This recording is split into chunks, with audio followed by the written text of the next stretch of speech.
the FAA and AAAC and things like that first, and then quick go into the articles while Alex is receiving those? Yeah, that sounds fine to me. Okay. We're We all had set. excellent. So we had a Advanced Aviation Advisory Committee meeting on April 26th. FPVFC was a significant participant in tasking group 14 and 15, and tasking group 14, as we mentioned, has some excellent tips and techniques if you're interested in submitting a waiver for Beyond Visual Line of Sight. Jen Player and Vic Moss were the authors behind this. I helped, and it's an excellent piece of work. So if you're familiar in this game, the FAA does not give us tips and techniques. They do have a pretty good set of questions if you're a Part 107 looking for a BV loss waiver, but they don't really help. You're on your own. It's almost like they don't want you to get a waiver. Well, They don't yeah, make it easy. They don't make it easy, and they really do not want you to copy and paste. And so if you watch Vic Moss's video, I urged him to pass that along, because as we spoke with the waiver team in preparation for this work, they were adamant. If people copy and paste, they get it, and either they'll just deny it or they'll start quizzing you on things you don't know about and then deny it. So don't waste your time, don't waste their time. And so some good tips, good techniques in DG14, DG15, if you're opening up some type of drone operations in a city, in an area with a community that you have to talk to. So whether you have to talk to politicians or local municipalities or school districts, or. So there's a good primer on how and who to do that, and that's what DG15 was all about. So that's written up on the ebook if you search on AC. Next topic was there is a FRIA P, because we never speak in anything but acronyms. So it's the FAA Recognized Identification Area Programmatic Environmental Assessment. So this is very frustrating to us. This was we've mentioned this a couple times. It was a document that was out for comments. Comments were due today. We submitted them on behalf of us, FPVFC, as well as the Flight Test Community Association, as well as STEM Plus C. We were at odds with the AMA on a number of things in the document, and the document was written by the FAA and obviously with the AMA. So we have about 4 pages there. We think that this document could be very significant if you want to establish a FRIA in a new location. The reason being is that the FAA is using the environmental protection and any climate work and a environmental impact statement in order to approve a FRIA at a new location. So this to me is we complained about the overall lack of participation of the other organizations, and just working with the AMA. We complained about the invalid assumptions. Yeah, it wasn't Go ahead, necessarily a Dan. lack of participation. It was the FAA not reaching out and inviting or seeking participation from the other CBOs. Yes, well said.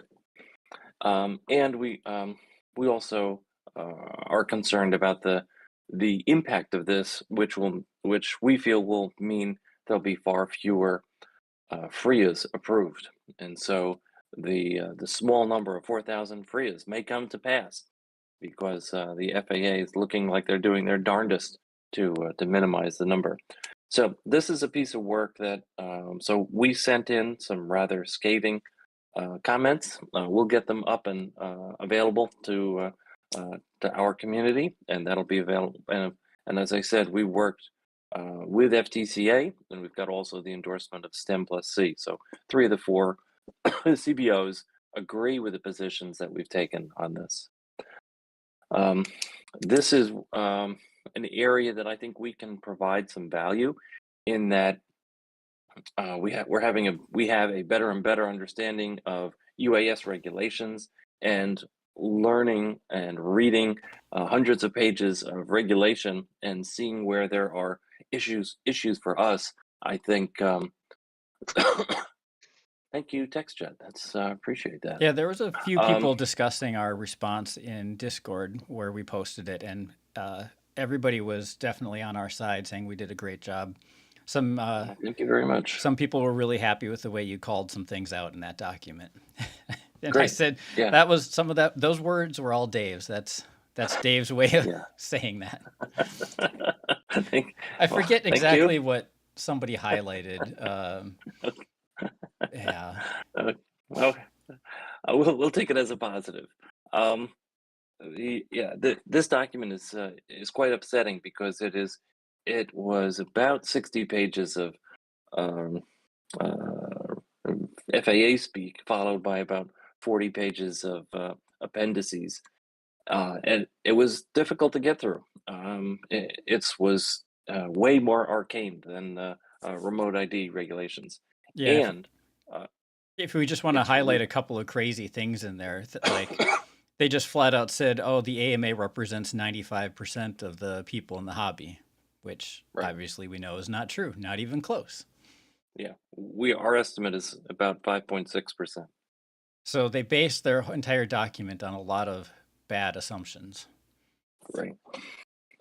And the fact, there was also there's a summary table, and you look at the table, it's on page 48, I think. And the table's like, oh, it sounds like they did a good job, and this is a real help to us. You just say, no, it doesn't apply. Great, we're all done. Then if you go back and read the detail on the wildlife area, which has to do with endangered species, if you have a new location, you could trigger an environmental impact statement or an endangered species investigation. These things are big money, and I cannot envision any organization that I've been associated with being able to afford that flies RC, that flies drones at a field, being able to afford this. So this is a great way for the FAA to say, yeah, no, declined. Yeah, it's definitely written in a way where they're thinking about AMA's existing fields and trying to grandfather those in, but make it difficult possibly for any new FRIAs to exist. Although they did make the definition of an existing flying site as any place somebody from a current CBO is flying.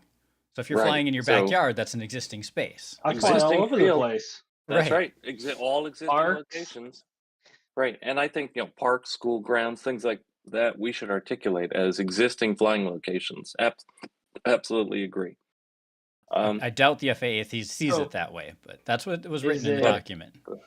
The way it's written, is it so that even if after all of this is a thing, you start flying at a field, then a month later you choose to apply for free? Oh, it's an existing field. I think it was existing as before September this year, 2023, would be my guess. So what's where was my train of thought going? One of the an important point of this whole FRIA P thing, programmatic environmental assessment, is that it'll go into effect. So we end the period of the comment period today. Now there starts a 60-day period for any litigation that might occur, and then it goes into effect, assuming that there's no dramatic litigation. Now, certainly our comments recommend that they start over. We feel that the entire document is invalid, but we'll see what happens with that. My guess is they'll just say nice try and put it in place. If the FAA goes ahead and puts this FRIA P into place, I really could see that the FAA would use it as a way to not approve FRIAs. Worse than that, the thing that really makes me nervous is that they could open up a environmental impact study and deny the FRIA, but the EIS still goes forward. So you can't fly there because there's an open EIS. So they could shut down existing flying fields, deny them FRIA status, and the fields are shut down. So this is like that I feel that's an unintended consequence, but it's absolutely a consequence that is very plausible. Hopefully that doesn't happen. Yeah. Okay, so and the next item is there's yet another document from the FAA, the FAA Noise Policy Review, and so it's similar to this FRIA P. Comments are due now for this document by July 31, 2023. So we'll have comments on that. I feel that this is very important to us, because in the work that we did on the Beyond Visual Line of Sight Aviation Rulemaking Committee, we had it was the privilege of working with the FAA NEPA people, the folks who work with setting up airports, and they're working with noise concerns all the time. And so the number one issue from an environmental perspective that the FAA deals with is noise.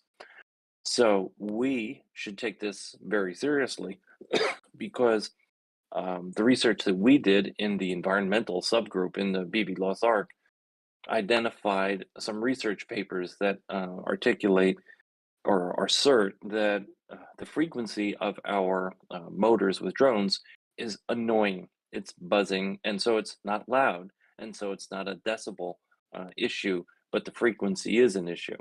So I can see someone's going to bring up toroidal props very quickly, but this is so. Again, this is something we think we're capable of doing, and we can help the community. So we're going to dig into this document, and Mead says they should have to define what frequencies are annoying. In the research paper, they absolutely did, and of course, it was done in Europe, not in the United States. Why is it that research is anywhere but the U.S. these days? Okay, that's all I had for the FAA. Oh, we should also, so our saga with FRIAs continues. Pretty much no response. We continue to plead with the FAA. We really would like access to the API so we can make applying for FRIAs easier. Pretty much no response. Not pretty much, no response there. And we are now on the next revision of our safety guidelines. Thanks to the guys for creating yet another revision. We've had another review, and so we're being asked to please try to wrap that up by 25 May. So we'll be posting our updated safety guidelines. We're making some progress there. I think we're at 15 or 16 pages, Dan, something in that neighborhood. Yeah, no, just that's too long. Way too long, for sure. Way too long. Yes. I didn't even memorize the entire thing, and we've been writing it. And full of stuff that's not necessarily a guideline either. Just explaining why this is in the guidelines, not what the guideline is. Yep. Okay. So if we could then move to the articles that Josh, I think it's alrighty. Hard passing out. I bet it's hard.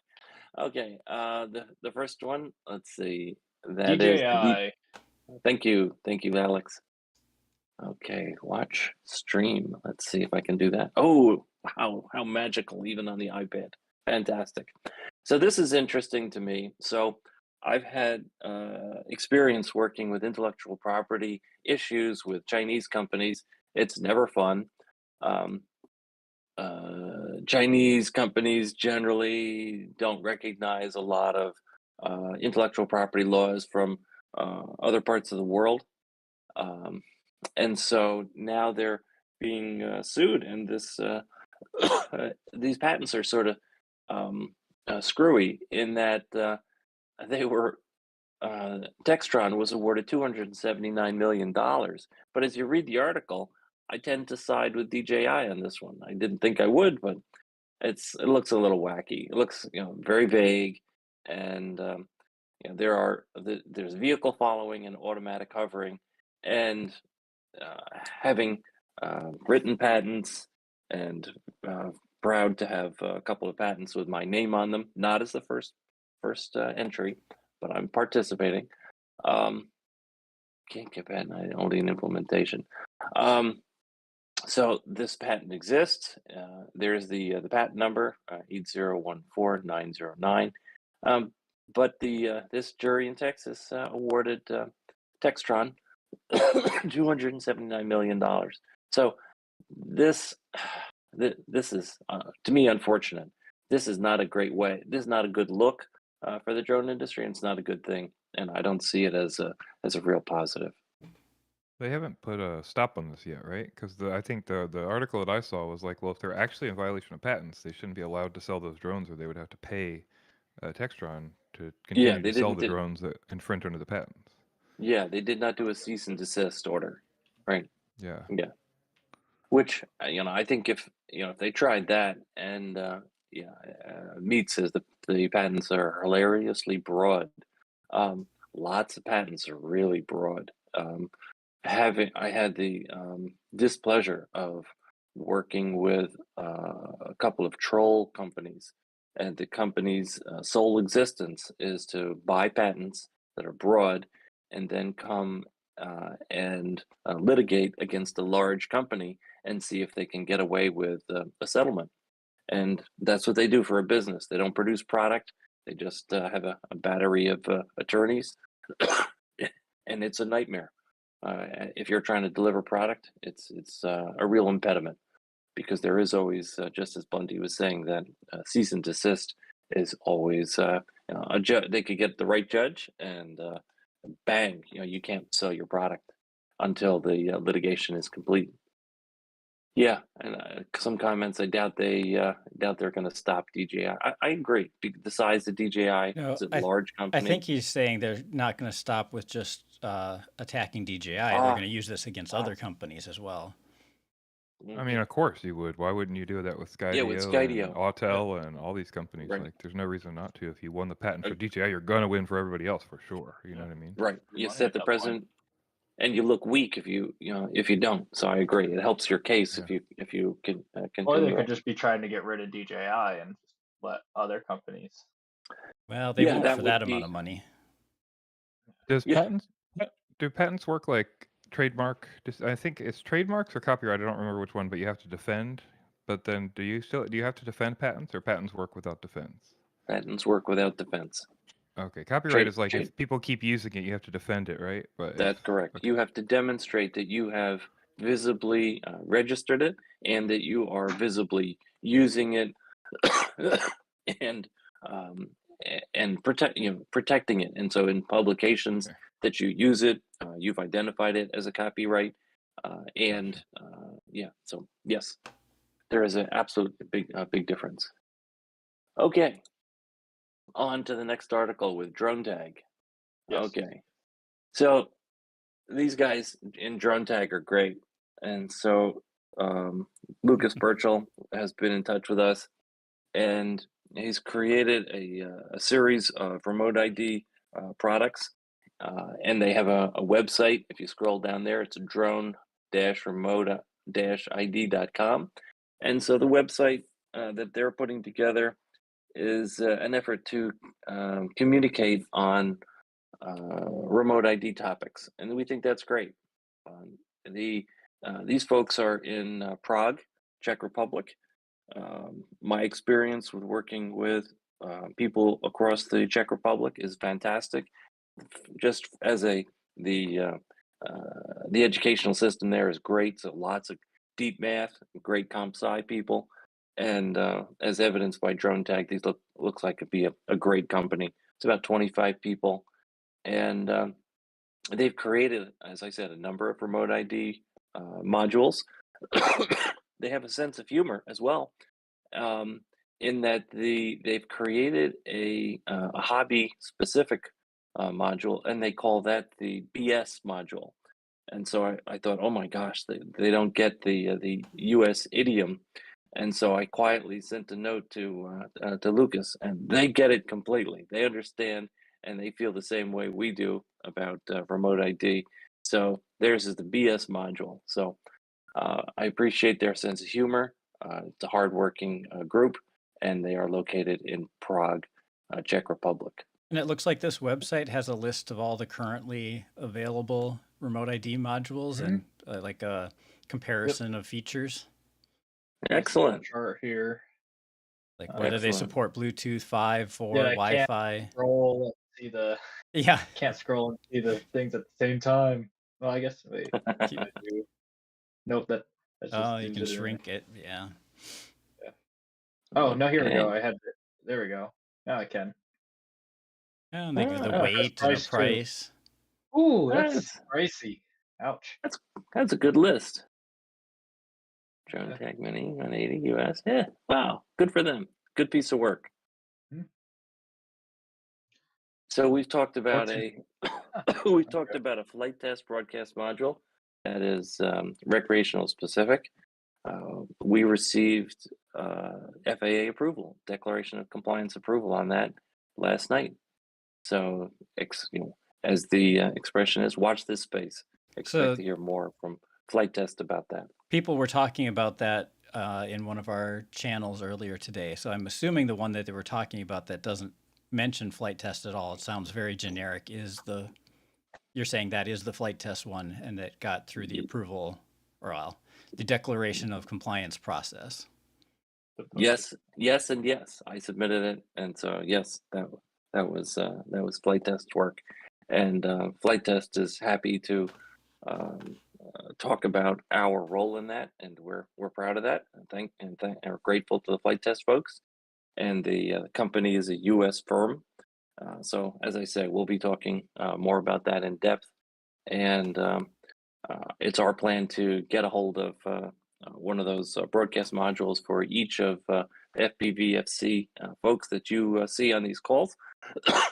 Alex wants a bunch of them so that he can check them in a race, which makes a ton of sense. We'll see how many we can get to Alex.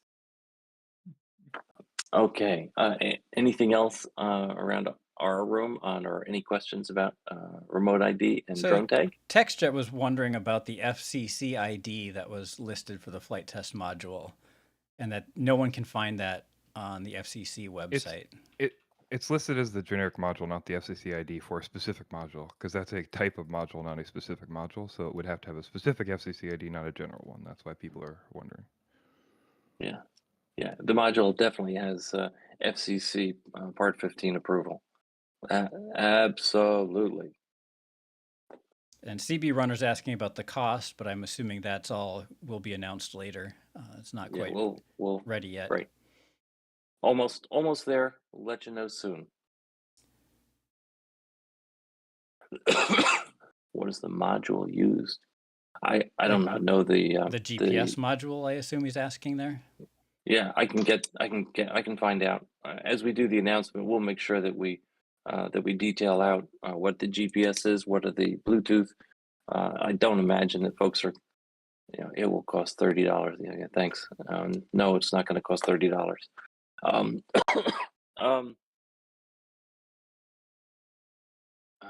The Bluetooth module. Okay. We'll get an answer on the Bluetooth. It transmits both for Bluetooth 4 and Bluetooth 5. So Bluetooth 5 for beacon, and so it will. And we've also got a couple of UARTs so that we can make sure that we can talk to flight controllers, in as much as it's a GPS. Okay. Anything else on that? Yeah, I'm guessing a lot of people will have questions on the flight test module. That hopefully those answers will be out there soon once the flight test is ready to publish all that. Yes. Okay. Let's see the next article. Okay, so this one puzzled me. Modal AI launches 11-gram voxel mini to advance the industry towards the smallest AI drones.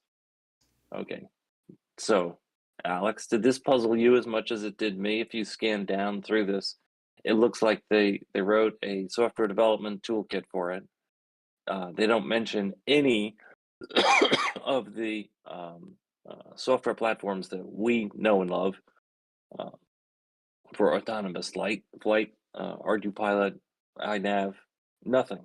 And so it looks like this is it sounds like a dynamite piece of hardware with their own software development toolkit. How about that price? $1,169. Woo! Ouch. I won't be flying that. Definitely don't want to be crashing that. Yeah, it won't last in a racing drone, that's for sure. Yeah. Okay. What was the last article? Did I? Oh, geez. No, there's one collision. more article. Oh. One more article. Built to bounce back. Okay. Go to that one? Yes, please. Thank you. All right. When Last disaster happens, search and rescue teams are advancing. Okay, this one. Okay, frame it soft. All right. So this looks like a new technology of. Well, this is interesting. So bounce back. So the idea is that you build a drone of flexible material so that you don't impart a high, dare I say it, kinetic energy to whatever you're hitting.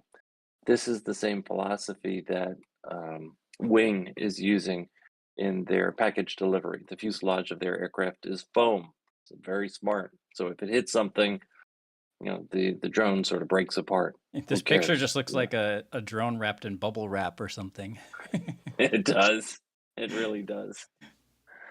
So, to me, it's good that it's innovative. I'm optimistic that more, I am in fact hopeful that the noise policy document that we were talking about earlier might stimulate some innovation on propeller design, because there's certainly some room for innovation there. Oh, we just have to go back to the fiberglass props that shatter as soon as they touch anything. Oh my gosh. Yeah. So I saw someone was like, "Oh yeah, put those in." We used to boil those so that they'd be a little softer. I was like, "Oh my gosh." Yeah.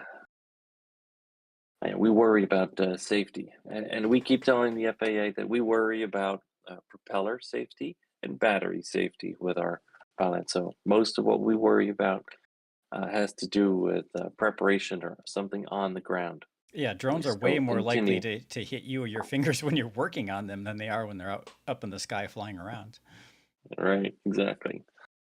Okay, those are the articles. We've got one more major FPV related news story. I'm sure Alex could bring it up and talk more about it. The Orca goggles over the weekend. Did you have any trouble with this yourself, Alex? No, I used mine all day Saturday. I used them all day Saturday, and they were just fine. So I haven't powered them up since, but the really short story. The short story is that people were firing up their goggles this weekend, and they would basically go into bootloader mode, like basically sort of bricking your goggles. You couldn't use them anymore because of the date that was on them. It hit a date, say, reminiscent of the old Y2K bug. You hit this date, everything just stops working. And then I think it was yesterday or this morning, Orca put out a statement about why it happened. Yeah, and that it's a ransomware time bomb bricked their goggles. I watched the Joshua Bardwell and Blunty's discussion on this. I thought it was comprehensive. Blunty, do you want to add some, because it sounds like there's a clean fix that's out there and available now. Has Orca published it yet? Just beta they were beta testing. It's just the beta testers. I think this afternoon they mentioned it was rolling out to some people. Okay, beta testers have it currently, but it's not out for public consumption yet. So. Okay. So the short story is they had a contractor who wrote code that they say put in a deadline where when it gets to this date, your goggles will stop working, in the hopes that they could get extort some money out of Orca to get it fixed. Yeah. I mean, it's really just dumb all around. The whole thing is dumb. Like, Orca should not have had a blobbed code from an old contractor in their code still. They have plenty of engineers they could have paid to get rid of this stuff and clean their code up. When you release hardware over and over again, you have thousands and thousands and thousands and thousands of units in the wild. You don't leave blob code in from a contractor. That's not how this works. Okay, so Orca definitely screwed up. Also, the contractor screwed up, because how would the licensing even work for this? That you're trying to contact every single person who owns goggles and every single box of goggles anywhere, and you're trying to get them to load a file to extend the date to a different time. Like, it's just not, that's not how products work. That's not how launches work. That's not how timelines work, or, you know what I mean? It's just not how licensing would work correctly. So both sides suck. I mean, obviously the guy's lying because licensing can't work like that. And I mean, we'll have to see what the contracts say, but like, that's not how that would work. It's Yeah, if just there not was possible, really. if there was a license that says, okay, our code is going to stop working on this date, obviously Orca would have known about that and had it fixed before that date. Well, what I'm positing is, even if that's not the case, there's no way for Orca to update every single goggle in the wild, so people would still have this problem, and you would never do that on a Sure. published hardware that goes out to users. That's what I'm saying. It's That just has not an something you would expiration design. date. Yes, that's not how hardware to users works. You know what I mean? Like, or without an obvious license anyway, or some like more information. Anyway, so that's garbage. Orca said they're taking him to doing criminal action against him. And then, yeah, Orca was trying to find a fix. They found a way to basically push the date back by holding two buttons or two pads, and then putting a file over SD, and it would shove the date back. So it would circumvent the fix, but they're trying to beta test a fix currently that will fix V1 and V2 goggles in race goggles, and hopefully that will work. Very lucky that Alex's goggles, you didn't brick them while you were at the event this weekend. So the reason why I powered them up initially, even though I heard the problem was happening, I thought it was just with newer goggles, the V2s, the pilots, and the race goggles. I thought it was just with that. And so I was like, no, I have the original goggles. They should be fine. And so they were.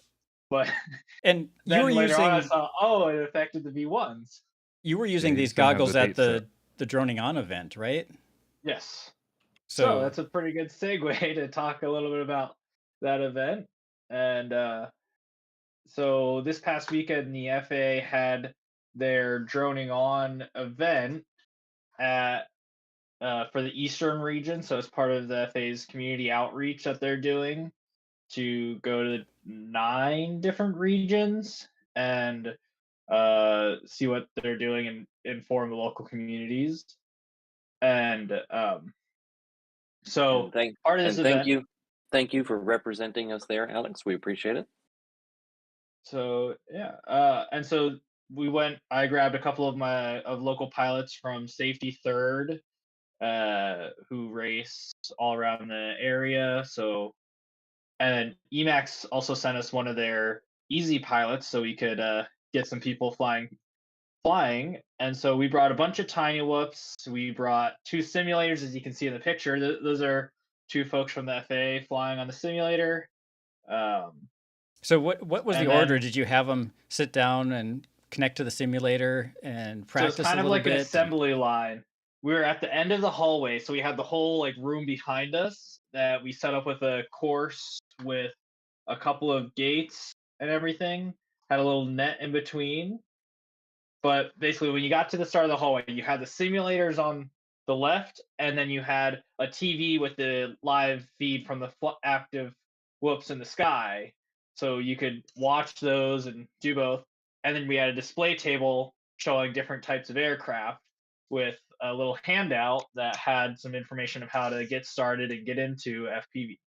So excellent. Did they have to show enough proficiency at the simulator before you let them pass and move on to the next phase? Yes. So we were like, here you go. Well, for most of the time, we were like, let's go on the simulator first.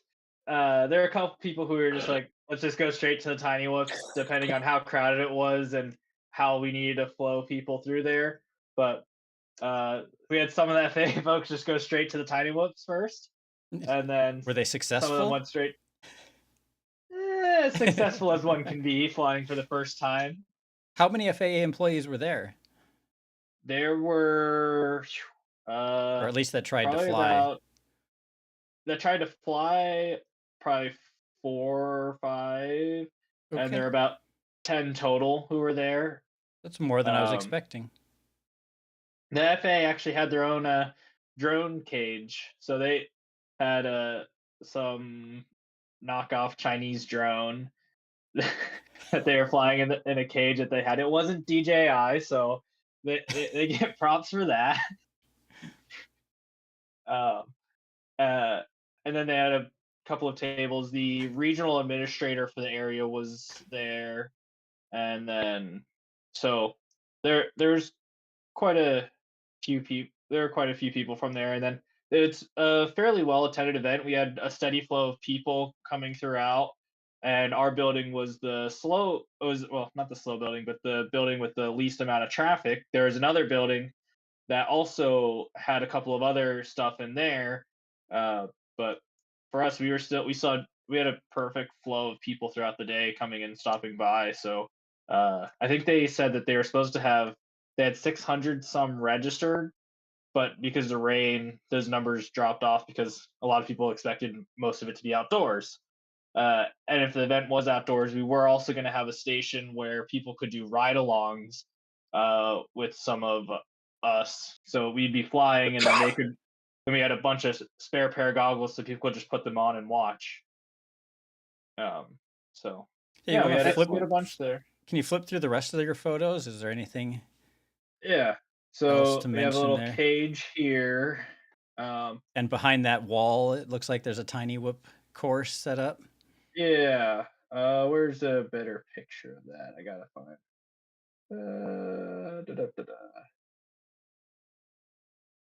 Well, oh, here's a picture showing part of it. So we used an actual ladder as part of it. That wasn't just there for the setup. That was actually part of the course.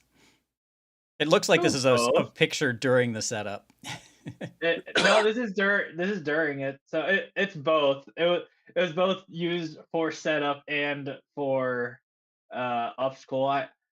During one of the flights when I was doing a ride along for some of the FA folks, I laddered through an actual ladder. So You went I'm back and not sure forth through how all the rungs. most of them, but going around just like how you do a normal ladder in a race, I did it with a tiny whoop, but on an actual ladder. It That's was a lot funny. more difficult. Yeah, those are small gaps in that ladder. But no, the difficult part was the distance between them, how it just got longer for each time because I went through both sides, so it just got longer. I went top down too. Um, then we also had a visitor there where But we got Spot, and if this picture will load because I like this picture. There There we was go. a tiny whoop on the. Nice. Tried landing on there. That one was placed, but this one we did actually land on it. Um, yeah, excellent. we landed on perched on Spot. I Good don't luck think that's perching been on a done real dog. before.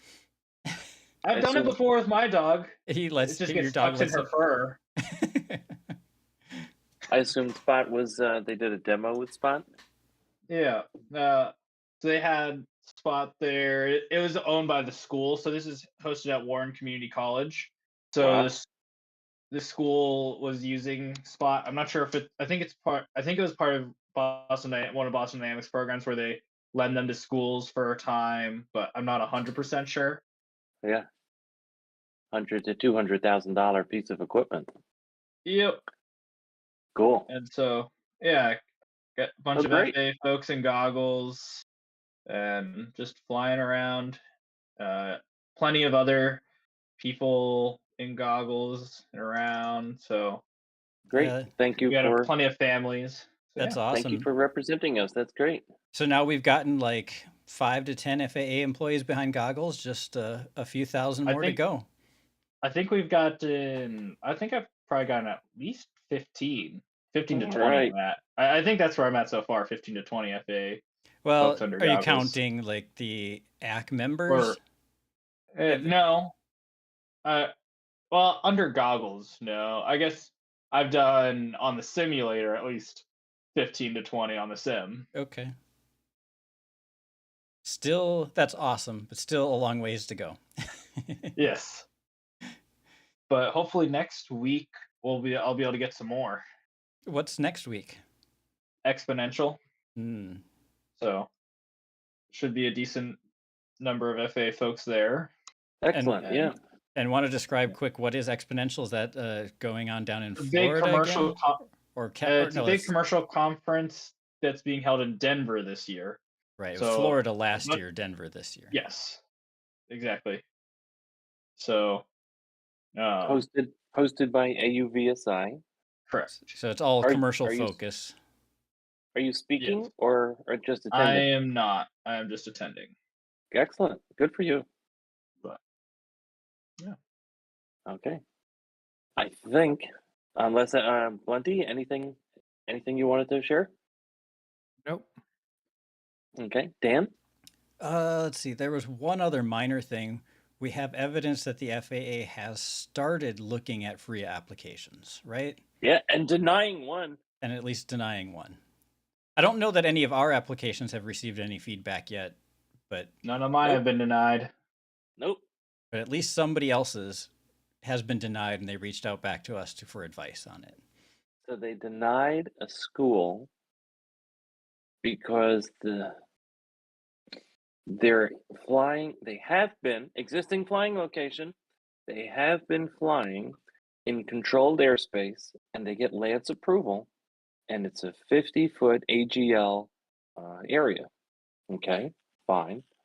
The FAA cited that it was that they would be flying too close to the ground and too close to people, creating a safety issue, which I call foul on. No FPV races can ever happen because you fly too close to the ground. I guess. When they have to use 4S batteries too. Ed in YouTube's asking if they've denied anyone's backyard application yet. So we've only heard of this one case so far from one school getting any feedback whatsoever from the FAA on their FRIA application. Right. Waiting for them to deny my backyard still. Right, and I'm just waiting also. The timing is very coincidental, shall we say, about the FRIA programmatic environmental assessment. So that's going to go into place 60 days from now. Let's see, that's June, July, pretty close to September. And so the FAA will have another tool in its workbench to deny FRIAs with the FRIA P out there. So, yeah, my advice to people, if the FAA suggests that an environmental impact study be initiated, just stop the process right there. If do not initiate an environmental impact study. Yes. Eye patches again. Yep. Arg. Okay. I missed one comment over on YouTube. Ed's also saying that we need to get some AMA members behind some FPV goggles, so they'll step up more for the hobby. Dave, have you got on FPV goggles? Yeah, I'm an AMA member. I've been officer of a local club, but I would guess the higher up you go, the less likely they are to have actually tried FPV or flying drones. Yeah, I know a number of the VPs, and I don't think any of them have flown FPV. I don't think Chad or Pujo or Tyler Dobbs have either. They're RC guys. Yeah. So we're continuing to talk with the AMA. We're trying to work together. We will continue that view. I have a hunch they'll probably be very annoyed with us when they read our comments on the PIA FRIA or FRIA P. Yeah, I'd be curious to know when were they working with the FAA on that? Was that a year ago? Was that 6 months ago? It had to be a while ago. Knowing the FAA's speed at which they approve publication of documents. Yeah. Otherwise, that's the only other topic I had, was that we've seen a tiny bit of movement in the wrong direction, of course, on FRIA applications. Right. Yeah, and the response that we got from the FAA, because I asked the question, have you started processing free applications? Because up until a couple of weeks ago, it sounded like the answer was no. So the answer we got was, yes, we have started reviewing applications. So here they are. They're denying a couple. Way to go. At a university, by the way. It was completely legit, and they've been flying there for years, and so Yeah, and the 50-foot height limit is below like light poles and stuff. Let's say you have a football stadium with seating and lights around it, and you can't fly higher than 50 feet, but you've got 100 and some foot tall towers with lights on them. Right. And these were professors. This was not, a couple of guys going, yeah, let's make our area free. No, this was the school with the professors, and they don't fly unless there's no one they're flying over. So yeah, they're not flying during a football game or a soccer game, right? They're flying when there's no one else using that field. A vacant field for educational purposes. Yeah, I mean, all legit. So we'll keep at it.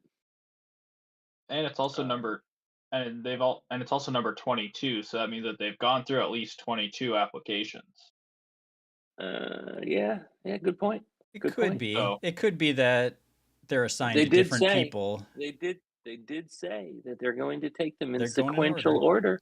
So that was number 22 on the education side. Exactly, that too. Ooh, good one. It could be. Yeah, so they've gone through at least 22 of them. Right. I think I'm in the 80s somewhere on the CBO side, if not higher. Yes, TextJet. The FRIAs will show up on the UAS. What is that map? Facilities map. I don't know that there will be like a list somewhere, but they will show up on that map. Yeah, and then that'll be interesting. You show up to an AMA field. Hey, can I fly here? If you have your AMA, how much money do you have? Oh, yeah, you have your.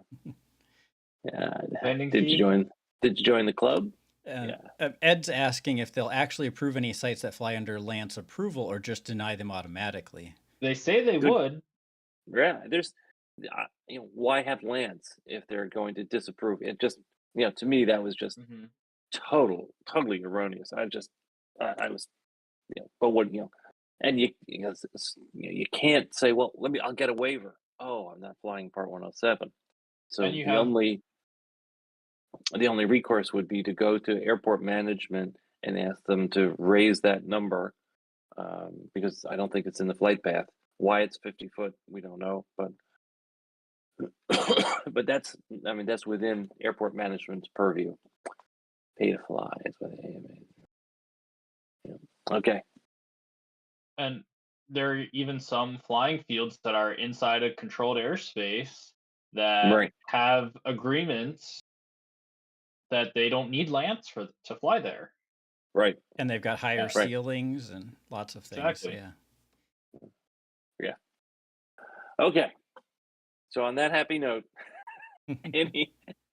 anything else?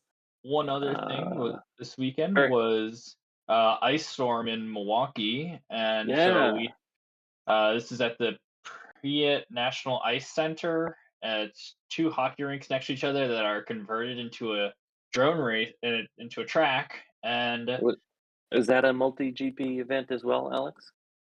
Yes, it's a contracted event for the Montessori school out there. That's awesome. So they had students flying as well as just standard pilots, and it's probably the biggest prize pool race, stateside at least. And so they have a tiny trainer class and an open class. Min Chan won the open class. I think Noiko got second and Hyper got third. And then I forget what the ranking was for tiny trainer, but people got first, second, and third for that as well. Very cool. Very cool. Yeah, seen some photos on that event. I think for those of you who have noticed that DJI has announced FPV capability for two of their drones. I think it's Mini 3 Pro. I don't know the which one DJI from another, but it sounded like slightly more expensive, not an Inspire, but a Mini and a Mavic class. So that's a real positive from our perspective, because when DJI released the first FPV drone, and then when they released the Avata, that has had a positive knock-on effect overall to FPV. So Avata, we'll see how long this lasts, is used by many, many public safety organizations across the country. It was a breakthrough product for public safety. Now, with additional FPV drones in the sky, this is a good thing for us. And so we will be pushing the improved situational awareness that FPV provides. So good stuff. All right. Dan, any other questions? There's a comment in here about, or a question asking, if I am teaching, from James, if I am teaching students to fly and I have a Part 107 with FPV drones with broadcast modules, is this considered a Part 107 operation or a recreation if I am not taking any money for it? It's considered a one-up. I was going to say it depends on the situation. It could be if you're going for primary, secondary, if it's for students at a primary, secondary school and it's through the school, that would fall under 107. So elementary, middle, high school, that would fall under 107. However, if you were doing it as a part of a college or with institution of higher education as defined in 44809, then you could do it as for recreation. And Alex, isn't it correct that a CBO can grant yes. charter a school, yes, to be, so that members then can fly under 44809, so the instructor can get, say it's a primary or secondary school. Yes. That's the difference. A CBO can charter the primary or secondary school as a to fly under 44809, and then the instructor should have a Part 107, and this is so thanks it's a to Blunt. secondary school. And this is thanks to Blunty for finding that in AC 9157C. And Flight Test is working on their process for chartering schools. Is that correct? Yes. And the follow-up. Oh, sorry. No, go ahead, Alex. Follow-up question: is it permitted to fly Part 107 op like this without full remote ID, merely with a broadcast module after September? So it depends when the aircraft that you're flying was manufactured. If it was before September 16th, 2022, then a broadcast module is just fine. If it was manufactured after that, you technically need standard remote ID. Right. So just use everything home. And our built advice doesn't. Yeah, it's same thing. Advice is, if it's manufactured after September 16, 2022, and you want to fly Part 107, put a module on it as a first pass. And that, is that a standard remote ID? No, it's not. But you're leaning in the right direction of trying to comply. That's if it's like, well, I couldn't purchase a new standard remote ID drone. I'm trying to go along with this. How do you prove manufacturing date? It's a home built, right? Well, September 15, 2022, right, TechFit? That's when I build all my drones. Ed Will wants to know when we'll have the green FPV FC logo tees back in stock. I didn't know we were out of those. Must have been the most popular ones. Yeah. My favorite shirt. Yes, we're right now we're not. I can take a look at the inventory, but we had not had a plan to restock the shirts. Our shirts are. We didn't want to make money on the shirts, but they are a money losing proposition for us. Happy to see people wear them and show the colors, but it's so we can take a look. Get the other ones before they're gone. All right. Good questions. Anything else popping up in the various chats? Losing money is a great way to preserve our not-for-profit status. We are definitely still not-for-profit. Yeah, it's We're doing okay, but we're still not-for-profit. Yeah, we're an keeping the lights all-volunteer, on. not for profit. We're making enough to cover light travel and cover IT and some equipment. My 401k is a not for profit. Yes. Yeah. We watch the. We're quite careful. I'm also a banker, so our books are in how we comply with the state of Virginia, where we're incorporated, as well as the IRS paperwork. It's all up to date, and that's we take that seriously. Even though it gets a CBO status, it's like whatever that's worth these days. That and a couple bucks. What does CBO get us? Besides, well, the one we can chart. To me, the one thing that it's good. FRIA. That's not. That doesn't look like a winner, but if we can charter schools, that's a good. To my 44 secondary schools to fly 44809. That's a positive. All right. Anything else? I think we're good. Excellent. Need to go to sleep. I can relate. All right. Everyone take care. Thanks. See you guys in 2 weeks. You bet. Later, guys.